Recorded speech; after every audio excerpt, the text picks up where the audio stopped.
बच्चों, कैसे हो? सभी सुरक्षित और अपना काम सभी बच्चे पूरा कर रहे हैं। मुझे उम्मीद है आप सब कहना मानने वाले अच्छे बच्चे हैं और अपना काम लिखना और याद करना दोनों ही पूरे भी कर रहे हैं। और हम आज फिर अपनी हिंदी की कक्षा में आए हैं और बेटा आज मैं आपको करवाऊंगी व्याकरण से पाठ आपका समास जो पीछे रह गया था। पाठ 7 है आपका ये।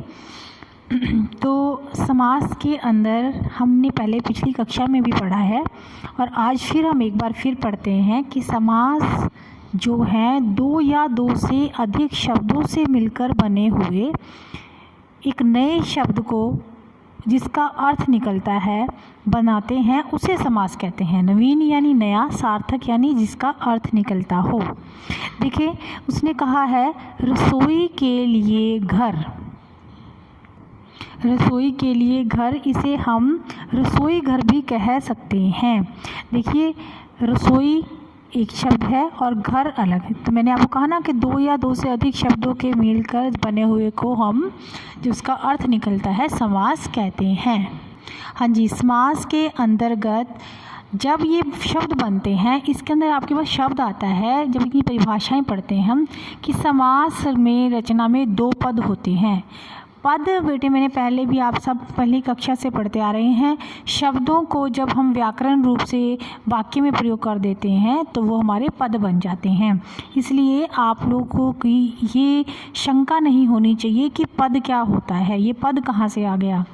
जो शब्द है ना हमारे, हमने जब बनाए शब्दों को बनाना सीखा, उसको जब हमने इन शब्दों को वाक्य में प्रयोग किया तो उसके अंदर हमने अपने व्याकरण के नियम लगाए जिसे वो पद बन गए।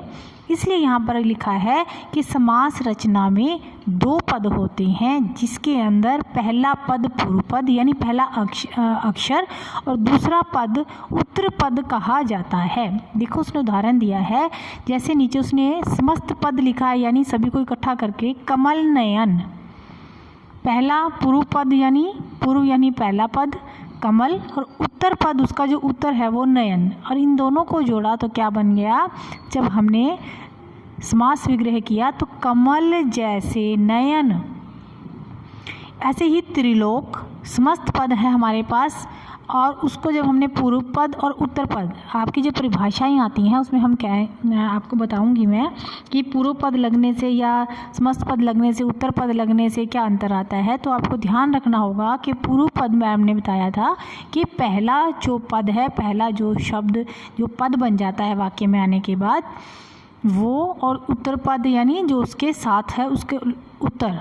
अब ये त्रिलोक क्या बन गया, तीन लोकों का समूह यानी गिनती। त्रि यानी तीन हो गया ना, तो तीन लोक यानी लोकों, तीन लोकों का समूह जब हमने इसका समास विग्रह किया। ऐसे ही हमारे पास है यथा विधि। यथा और विधि, यथा यानी पूर्व पद और उत्तर यानी पद है हमारे पास विधि। तो विधि के अनुसार हमारे पास समास के 6 भेद हैं। पहला अव्ययी भाव समास, दूसरा तत्पुरुष समास, तीसरा कर्मधारय समास और चौथा द्विगु समास, पांचवा द्वंद्व समास और छठा है बहुव्रीहि समास। ये हमारे 6 समास के भेद हैं। आज हम 4 भेद करने जा रहे हैं जिसके अंदर हम पहला करेंगे अव्ययी भाव समास। अव्ययी भाव समास, अव्यय आपको पता है जिस शब्दों के अंदर हमें लिंग वचन पुरुष काल आदि की दृष्टि से कोई भी परिवर्तन नहीं होता है उसे हम अव्यय कहते हैं। आपको अव्यय पद सभी को पता है, संज्ञा में हमने पढ़े थे। तो अब ये जो हमारा अव्ययी भाव समास है इसकी परिभाषा क्या है कि जिस समास में पहला पद प्रधान, देखो मैंने आपको कहा था ना कि पहला पद आएगा पूर्व पद आएगा, तो आपको समझ में आ रहा है ना कि पहला पद का मतलब क्या हुआ, पहला अक्षर अगर हम लगा दें जो बाद में वाक्य में पद बन जाता है वो पहला पद प्रधान हो और वह अव्यय हो। अव्यय आपको बता दिया मैंने, जिसके ऊपर लिंग पुरुष और काल वचन का कोई भी लगने से परिवर्तन नहीं होता, उसे हम अव्यय कहते हैं। तो वो अव्ययी भाव समास कहते हैं उसे, राइट। जिस समास का पहला पद प्रधान हो और वह अव्यय हो उसे अव्ययी भाव समास कहते हैं। अब उसने उदाहरण भी दिया है, यथा मति यानी मति के अनुसार, आमरण मृत्यु कर, इनमें यथा और आ क्या शब्द हैं, हमारे अव्यय हैं। इनके ऊपर कोई लिंग वचन किसी का फ़र्क नहीं पड़ता ना, तो ये अव्यय हैं शब्द हमारे।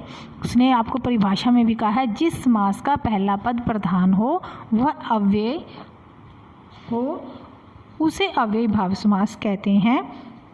अब उसने आपको इसके अंदर आ जन्म, जैसे आ जन्म समस्त पद है, विग्रह करते हैं तो जन्म भर, है ना, तो ये अव्ययी भाव समास के हमारे उदाहरण हैं। समस्त पद मान लो इसके अंदर एक आ जाता है कानो कान।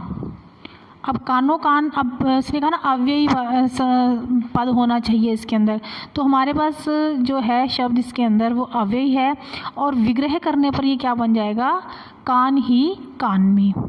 इसी तरह हमारे पास जो दूसरा है आपका तत्पुरुष समास। ये बेटा तत्पुरुष समास, जिस समास का उत्तर पद, अभी आपको मैंने बताया था पूर्व पद और उत्तर पद। उत्तर पद कौन सा, जो उसके साथ पूर्व पद के साथ लगा हुआ है।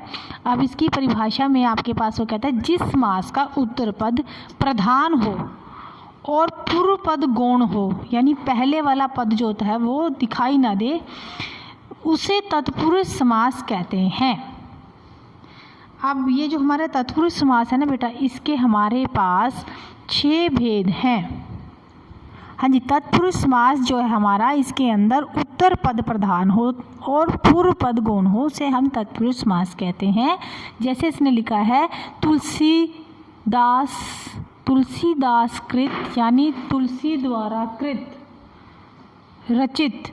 कृत का मतलब क्या होता है, रचित।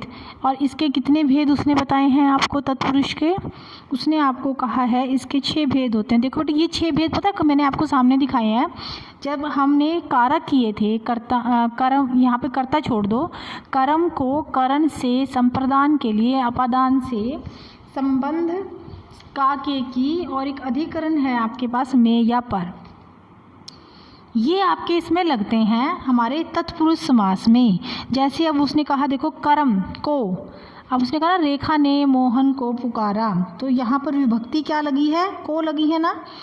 ये हमारे, मान लो मैं यहाँ पर एक आपको शब्द देती हूँ गुरु दक्षिणा, तो हम क्या कहेंगे, गुरु को दी गई दक्षिणा, राइट, गुरु को दी गई दक्षिणा। हमने कारक लगाया तभी हमारा वाक्य बना ना। तो ये हमारे तत्पुरुष समास के अंतर्गत आता है, जिसके अंदर उत्तर पद प्रधान होता है और विग्रह करने पर कारक की विभक्ति उसके अंदर, यानी कारक चिन्ह उसके अंदर लगता है, जहाँ हमें ये चिन्ह नज़र आता है। अगर आपको कुछ भी ना समझ आए तो हमें ये सब पता होना चाहिए कि तत्पुरुष समास में है। इसके बाद करण के अंदर आपको, तत्पुरुष के अंदर आपको से विभक्ति के बारे में पता लगता है, जहाँ पूर्व पद में करण कारक की विभक्ति से का लोप होता है और वो करण तत्पुरुष कहलाते हैं। जैसे एक शब्द है रोग मुक्त, तो से अगर हम कहेंगे रोग से मुक्त, है ना। अब उसने कहा शालू ने हथौड़ी से कील ठोकी, है ना, अगर हम खाली उसको कहें हथौड़ी से कील ठोकी तो से करण लग गया ना इसमें, खाली अगर हम कहें तो। इसके बाद उसने आपको अगला संप्रदान कारक कहा है, जो आपको पता है के लिए, जिसका विभक्ति चिन्ह क्या होता है, के लिए, और वो कहता है आपको इसके अंदर हथकड़ी, हाथों के लिए कड़ी। यह हमारा संप्रदान तत्पुरुष समास इसके अंदर लग रहा है। अपादान, अपादान का मतलब होता है जिसके अंदर पूर्व पद में अपादान कारक की विभक्ति से का लोप हो जाता है। जैसे धर्म भ्रष्ट, धर्म से भ्रष्ट, वो हमारे तत्पुरुष समास कहलाएंगे, अपादान तत्पुरुष। और संबंध के अंदर जब हमें किसी चीज़ से संबंध पता लगे, जैसे राज्यसभा, राज्यसभा यानी राजा की सभा, राजा की सभा यानी राजा से संबंधित है सभा। गुरु भाई, गुरु के संबंध से भाई, ये हमारे पास हमारे संबंध से संबंधित तत्पुरुष समास आ जाता है। अधिकरण के अंदर जो है हमारे पास विभक्ति लगती है, कारकी में या पर का लोप हो, वो अधिकरण तत्पुरुष कहलाते हैं। जैसे यहाँ पर देखो घुड़सवार, घोड़े पर सवार, है ना, तो ये हमारे पास बेटा क्या है, आपके तत्पुरुष समास, राइट। हमने 2 किए हैं अभी तक। अव्ययभाव समास में आपको पहले मैंने बता दिया कि पहला पद प्रधान होता है और जो अव्यय हो उसे हम अव्ययभाव समास कहते हैं। यथामति अव्यय आपको सभी को पता है, जिसके अंदर लिंग, वचन, पुरुष और काल के कारण कोई भी परिवर्तन नहीं आता है। और तत्पुरुष समास के अंदर हमने किया है कि इसके अंतर्गत हमारे पास जो है कारक विभक्तियाँ जो है इसमें लगती हैं और 6 इसके भेद हैं। इसके बाद तीसरा है हमारे पास द्वंद्व समास। द्वंद्व समास के अंतर्गत भी बहुत आसान है, जिस समास के दोनों पद प्रधान होते हैं तथा विग्रह करने पर उनके बीच में जब उन्हें अलग करते हैं, विग्रह यानी अलग करते हैं, उनके बीच में अथवा या एवं लगता है, उसे हम द्वंद्व समास कहते हैं। हाँ जी, द्वंद्व समास जिसके अंदर दोनों पद प्रधान होते हैं और अलग करने पर या अथवा का लोप हो से द्वंद्व समास कह देते हैं। देखिए, मोह माया, मोह और माया, राजा रंक, राजा और रंक, राम कृष्ण, राम और कृष्ण, ये हमारे जब हम विग्रह करते हैं तो हमारा कौन सा समास बन जाता है? और लगाने से द्वंद्व समास। इनके बीच में अथवा तथा अथवा का जो है वो लोप हो जाता है। अथवा तथा यहाँ नहीं लगता है, सिर्फ बीच में और लगेगा। भाई और बहन, नाना और नानी, दाल और रोटी, भाई और बहन, ये था हमारा द्वंद्व समास। इसके बाद हमारे पास है बहुव्रीहि समास, जिस समास में पूर्व पद उत्तर दोनों ही पद गौण हो जाते हैं, छुप जाते हैं तथा समस्त पद किसी अन्य पद यानी तीसरी बात पर, 2 पद की इंपॉर्टेंस नहीं होती, तीसरे पद की ओर संकेत करता है, उसे हम बहुव्रीहि समास कह रहे हैं। जैसे अब देखो, चतुर्भुज, 4 भुजाएं हैं जिसकी, 4 भुजाएं हैं जिसकी, हमने इसके अंदर किसकी बात कर रहे हैं? 4 भुजाएं वाला कौन हो सकता है? कोई आदमी तो हो नहीं सकता, कोई जानवर भी नहीं हो सकता, तो कौन होगा? कोई जो महान है वही होगा ना। भगवान हमारे जो है विष्णु भगवान, उनके क्या हैं? 4 भुजाएं हैं, तो चतुर्भुज हैं, कहा गया उन्हें 4 भुजाओं वाला। चतुरानन, 4 आनन है जिसके अंतर्गत ब्रह्मा जी कहे जाते हैं। पंचानन, 5 आनन है जिसके तो वो कौन है? शिव, 5 मुख वाले शिव। दशानन, 10 आनन है जिसके 10 सिर हैं, आनन मीन्स सिर, कौन है? रावण। त्रिवेणी, 3 वेणियों का संगम है जहाँ, प्रयागराज। तो ये वो है जहाँ पर पूर्व और उत्तर पद जो है गौण होकर तीसरे पद की ओर जो है संकेत करते हैं, वो हमारे बहुव्रीहि समास कहलाते हैं। तो ये थे आज हमारे 4 समास जो हमने किए हैं। मैं आपको करने के लिए पुस्तिका में आपके प्रश्न उत्तर दूंगी। आज हम 4 ही करेंगे, अगली कक्षा में हम आगे करेंगे।